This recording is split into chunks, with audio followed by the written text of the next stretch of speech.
Hey guys, இன்னைக்கு நம்ம Jackie Chan adventure season 2 4th episode தான் பார்க்க போறோம். ஸோ வாங்க ஸ்ட்ரைட்டா நம்ம எபிசோட்குள்ள போகலாம். எபிசோடோட ஸ்டார்டிங்ல அந்த மந்திர பெட்டியை தான் காட்டுறாங்க. இந்த தடவை அந்த மந்திர பெட்டி அடுத்த அரக்கர் இருக்க வேண்டிய இடத்த காட்டி கொடுக்குது. பட் அந்த அரக்கன் வர வேண்டிய கதவு லொக்கேட் ஆயிருக்க இடம் ஒரு சிறைச்சாலை. ஸோ இங்க பாத்தீங்கன்னா உள்ள போறதுக்கு எல்லாருமே கைதிகளா தான் உள்ள போகும். இதை தொடர்ந்து ஜாக்கி கிட்ட கேப்டன் பிளாக் வந்து பேசுறாரு. இந்த மாதிரி டார்க் அண்ட் கேங் ஒரு பேங்கை கொள்ளையடிக்க முற்படுறதா பேசிட்டு இருக்காங்க. ஸோ இது நம்ம தடுக்கணும் அப்படின்ற. பட் ஆனா அந்த கொள்ளையடிக்கிற விவகாரத்துல வால்டருக்கு இன்ட்ரெஸ்டே இல்ல. ஷிண்டு தான் வலுக்கட்டாயமா பண்ண வைக்குது வால்டரை. வேற வழி இல்லாம வால்டர் கேங்ல இருக்கக்கூடிய ராசப்பாவும் சங்கரும் பணத்தை கொள்ளையடிக்க ஆரம்பிக்கிறாங்க. அவங்க கொள்ளையடிச்ச உடனே அலாரமும் அடிக்குது. அங்க பாத்தீங்கன்னா நம்ம செக்ஷன் 34 வந்த உடனே இவங்க எதுவுமே பண்ணாம ஈஸியாவே சரண்டர் ஆயிடுறாங்க. இதை பார்த்த உடனே பிளாக்குக்கும் சரி ஜாக்கிக்கும் சரி ஒரு அதிர்ச்சி ஏற்படுது. எதுவுமே சண்டை போடாம இவங்க என்ன இப்படி ஆஜராகிறாங்க. அதை தொடர்ந்து கோர்ட்ல அவங்களுக்கு 50 ஆண்டுகள் சிறை தண்டனையும் வழங்கப்படுது. பட் பிளாக்குக்கு பாத்தீங்கன்னா இதை பத்தி ஒரு டவுட் இருந்துட்டு தான் இருக்கு. இவங்க இவ்வளவு ஈஸியா மாற்ற ஆள் இல்லையேன்னு.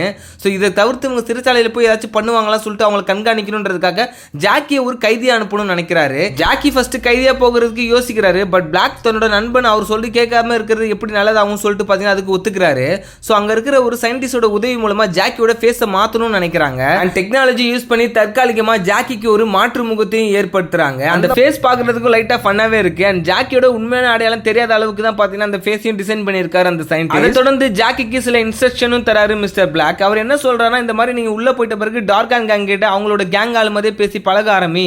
அப்பதான் அவங்க போடுற திட்டெல்லாம் உனக்கு தெரியும் அப்படின்ற மாதிரி ஒரு ஐடியாவும் கொடுக்குறாரு. அண்ட் மந்திர மாயன்னு பேசினால கேப்டன் பிளாக்கு மேல இருக்கிறவங்க பாத்தீங்கன்னா அவர் கொஞ்சம் டெஸ்ட் பண்ணணுன்றதுக்காக டாக்டர்ஸையும் அனுப்பி வைக்கிறாங்க. சிறைச்சாலையில கைதியா இருக்கிற வால்டரும் சங்கப்பாவும் ரொம்பவே ஃபீல் பண்ணிட்டு இருக்காங்க. ஆனா ராசபா பாத்தீங்கன்னா ஜாலியா விளையாண்டுட்டு இருக்காரு பேஸ்பால். அங்க வர ஜாக்கி அவங்க கூட பழகணுன்றதுக்காக பேசலான்னு போறாரு. தெரியாம பாத்தீங்கன்னா அவரோட ஓல்டு குரல்லே பேசுறாரு. இப்படி பேசினா மாட்டிப்போ சொல்லிட்டு அப்புறம் குரல்ல கொஞ்சம் ரகடாக்கி பேச ஆரம்பிக்கிறாரு. சங்கருக்கும் வால்டருக்கும் பெருசா புதுசா கைதியா வந்திருக்க இவன் மேல அவ்வளவு இன்ட்ரெஸ்ட் இல்ல. பட் ராசபா பாத்தீங்கன்னா உடனே பழக ஆரம்பிச்சிடுறாரு. பிகாஸ் ரெண்டு பேருமே நல்ல ஒரு அண்டர்ஸ்டாண்டிங் வந்துடுறாங்க. கிண்டல் பண்றதா இருக்கட்டும் இல்ல ஃபன் பண்றதா இருக்கட்டும் ரெண்டு பேருமே சேர்ந்தே பண்றாங்க. ஜாக்கியும் அதுக்கு ஈக்குவலா பாத்தீங்கன்னா ராசபா வச்சு ஃபன் பண்ணிட்டே இருக்காரு. இதனால அவங்க ரெண்டு பேருக்குள்ள ஒரு நல்ல ஃப்ரெண்ட்ஷிப் உண்டாகுது. தன்னோட கேங்ல அவனை சேர்க்கறதுக்காக வால்டர் கிட்ட கோரிக்கையும் வைக்கிறாரு. அதே நேரத்துல ஆஃபுவும் ராஜேஷும் பாத்தீங்கன்னா ஒரு கேக் எடுத்துட்டு வராங்க வெளியில இருந்து வெளியாள் மாதிரி.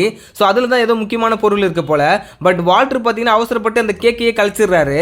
இதனால அங்க இருக்கிற போலீஸ் வால்டரை பாத்தீங்கன்னா தனியா ஒரு சிறையில் அடைக்க கொண்டு போயிடுறாங்க. வால்டரை புடிச்சிட்டு போயிட்டதுக்கு அப்புறம் அங்க இருக்கிற இன்னொரு கேக்ல பாக்குறாங்க. அதுல தான் அந்த மந்திர பெட்டியும் இருக்கு. இதை பார்த்த உடனே ஜாக்கி சான் கொஞ்சம் கூட யோசிக்கலாம். அந்த மந்திர பெட்டி எடுத்துட்டு ஓட ஆரம்பிக்கிறாரு. ஸோ இவங்களும் பார்த்தீங்கன்னா பின்னாடியே திறந்து வந்துட்டு இருக்காங்க. அது எடுத்துட்டு ஸ்ட்ரைட்டா ஒரு லாண்ட்ரி சைடு போறப்ப பார்த்தீங்கன்னா அந்த மந்திர பெட்டி வேலை செய்ய ஆரம்பிச்சு. இதை ஜாக்கி கொஞ்சம் கூட எதிர்பார்க்கல. சேஃபா வெளியில கொண்டு போயிடலாம் பார்த்தா ஸ்ட்ரைட்டா அந்த கதவு இருக்கிற இடத்துக்கு இவர் கொண்டு வந்துட்டாரு. இதன் மூலமா உள்ள இருந்து ஒரு அரக்கன் வரான். அவன் காற்று சக்தி படுத்த அரக்கன். காற்று அரக்கனை பார்த்த உடனே ஜாக்கிக்கு மிகப்பெரிய அதிர்ச்சி. அதே நேரத்தில் ராசப்பாவும் சங்கரும் அங்க வந்துடுறாங்க. வந்துட்ட பிறகுதான் சொல்றாங்க, சங்கர் ஜாக்கியை கேள்வி கேட்கிறான். இந்த மாதிரி எதுக்காக மந்திர பெட்டி எடுத்து ஓடணும்னு சொல்லிட்டு. அதுக்கு ராசப்பா பார்த்தீங்கன்னா ஜாக்கிக்கு சப்போர்ட் தான் பண்றான். அவன் பண்ணதுனால தான் இப்போ இந்த அரக்கர் வெளியில வந்திருக்காரு, நம்மளுக்கு நல்லதான் பண்ணிருக்கான்னு சொல்லி சமாளிச்சு அதை தொடர்ந்து அந்த அரக்கன் கிட்டையும் எல்லாத்தையும் எக்ஸ்பிளைன் பண்றாங்க. உங்களை காப்பாற்றுற வழியில பாத்தீங்கன்னா வால்டரை பிடிச்சிட்டு போயிட்டாங்க. வால்டருக்குள்ள தான் ஷிண்டும் இருக்கு. இப்போ நம்ம வெளியில இல்ல, சுதந்திரமாலாம் எதுவும் இல்ல, நம்ம ஒரு ஜெயிலுக்குள்ள இருக்கோம். இங்க இருந்து நம்ம தப்பிக்கணும், கொஞ்சம் பொறுமையா பிளான் போடணும்ன்றாங்க. உடனே அந்த காற்று அரக்கனும் பாத்தீங்கன்னா மண்டர்கள் மாதிரி ஒரு உருவெடுத்து வந்து நிக்குது. இதை பார்த்த உடனே அங்க இருக்கிறவங்கள அதிர்ச்சி அடைஞ்சு விஷயத்தெல்லாம் சொல்லிட்டு கேப்டன் பிளாக்கு ஜாக்கி கால் பண்றாரு. அவர் என்னன்னா டாக்டரை கன்சல்ட் பண்ணிட்டு இருக்காரு. சரி ஓகே, இவர் தான் ரெஸ்பான்ஸ் பண்ணல, இன்னொரு கால் அலௌட் இருக்குன்னு சொல்லிட்டு ஸ்ட்ரைட்டா அங்கிளுக்கு கால் பண்றாரு. ஆனா அங்கிளோ எவன்டா எனக்கு ஜெயில இருந்து கால் பண்றது, எனக்கு யாரையுமே தெரியாதுன்னு சொல்லிட்டு மூஞ்சி அடிச்சு மாதிரி சொல்லி வச்சிடுறாரு.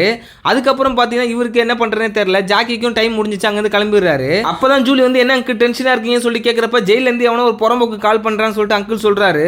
சடனா யோசிச்சு பாக்குறப்பதான் ஜாக்கி இப்ப ஜெயில தானே இருக்கான்னு சொல்லிட்டு இவருக்கு. அதுக்கப்புறம் இங்க இருந்து எப்படி தப்பிக்க போறோம் சொல்லிட்டு சங்கர் கிட்ட ஜாக்கி கேட்க பாத்தீங்கன்னா ஃபுட் ஃபைட்னு சொல்லிட்டு ஒன்னு ஆரம்பிக்கிறாங்க. இதனால அங்க பெரிய சலசலப்பே ஏற்படுது.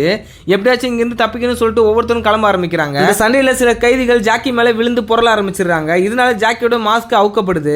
ஜாக்கியை பார்த்த உடனே அங்க இருக்கவங்க ரொம்ப ஆச்சரியம் அடைஞ்சிடறாங்க. ராசப்பா தான் ரொம்பவே ஃபீல் பண்றாரு. தனக்கு கிடைச்ச ஒரே நண்பனும் ஃபேக்குன்னு சொல்லிட்டு ரொம்பவே கஷ்டப்படுறாரு. அதுக்கு இவன் தான் ஜாக்கின்னு சொல்லிட்டு காற்று அரக்கனுக்கு தெரிஞ்சது. அவன் அட்டாக் பண்ணலாம் நினைக்கிறப்ப பாத்தீங்கன்னா அந்த இடத்துல ஜாக்கி பறக்க ஆரம்பிக்கிறாரு. இது வேற ஒண்ணும் இல்ல, மந்திரக்களோட சக்தி யூஸ் பண்ணி பீமா தான் பாத்தீங்கன்னா ஜாக்கியை பிரிசன்ல இருந்து வெளில கூட்டு வந்திருப்பாரு. இப்ப காற்று அரக்கனை அழிக்கணும்னா ஒரு ஜாப்பனிய விசிறி தேவைன்னு சொல்லிட்டு அங்க பேசிட்டு இருப்பாங்க. முயல் மந்திரக்களை யூஸ் பண்ணிட்டு ஜப்பானுக்கு போயிட்டு பாத்தீங்கன்னா விசிறி எடுத்துட்டு வரலாம்னு சொல்லிட்டு பீமாவும் அங்கிள் அங்க இருந்து கிளம்பிடுறாங்க.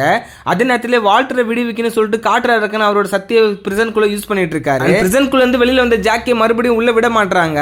யாரோ ஒருத்தன் பைத்தியக்காரன் கத்திட்டு இருக்கான்னு சொல்லி நினைச்சிட்டு இருக்காங்க. அதுக்கப்புறம் ஜூலி தான் பாத்தீங்கன்னா மந்திரக்குள்ள யூஸ் பண்ணிட்டு ஜாக்கியை எலியா மாத்திக்கிறாரு. அவங்களும் இன்விசிபிள் ஆயிடுறாங்க.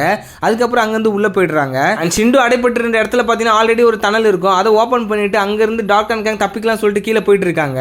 அண்ட் ஜூலியும் ஜாக்கியும் அவங்களை ஃபாலோ பண்ணிட்டு பின்னாடியே போயிட்டு இருக்க பாத்தீங்கன்னா இவங்க ரெண்டு பேருமே வருது அவங்களுக்கு தெரிஞ்சிருது. ஸோ இதனால இதனால பாத்தீங்கன்னா அங்க ஒரு சண்டை ஆரம்பிக்குது.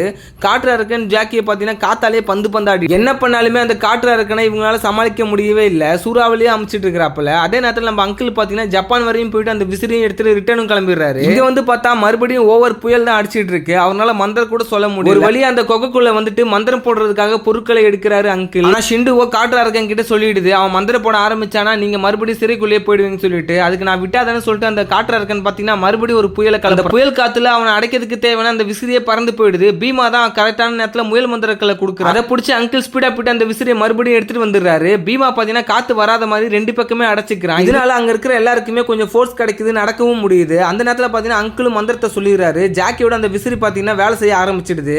அந்த விசிறி லைட்டா விசிறிட்டே முன்னேறப்ப அந்த புயல் காத்தே பாத்தீங்கன்னா அடங்க ஆரம்பிக்குது. மந்திர சக்தினால அந்த காற்று அரக்கனுமே மறுபடியும் சிறைபிடிக்கப்படுறான். எப்படியோ ரெண்டாவது அரக்கனையும் அடைச்சிட்டோம் சொல்லிட்டு சந்தோஷப்பட்டு இருக்கப்ப ஜெயில இருந்து தப்பிச்ச கைதி தான் சொல்லிட்டு ஜாக்கியை போலீஸ் வந்து அரெஸ்ட் பண்றாங்க. ஜாக்கியும் குற்றவாளி இல்லை, நான் அவனிலே சொல்லிட்டு கத்திட்டே இருக்காரு. இதோட இந்த எபிசோடு முடியுது. நெக்ஸ்ட் எபிசோடு நம்ம சீக்கிரமே பார்க்கலாம். Stay tuned.